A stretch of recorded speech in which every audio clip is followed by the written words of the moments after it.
top 5 ಬರ್ತದೆ ಆಕಾರ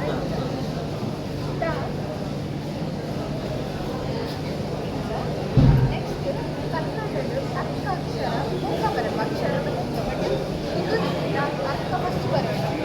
ಕಾರಂತಿ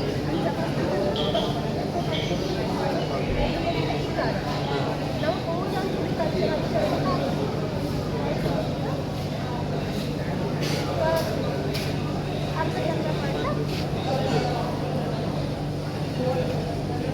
एकार ए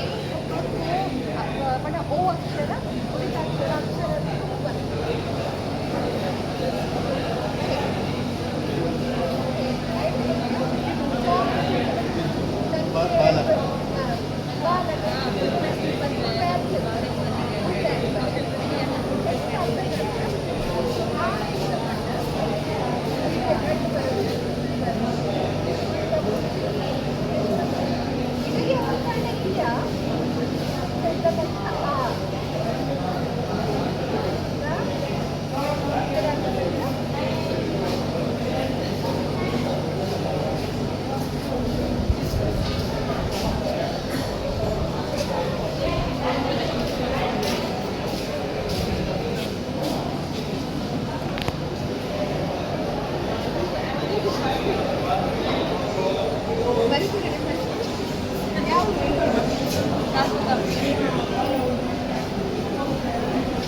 Terus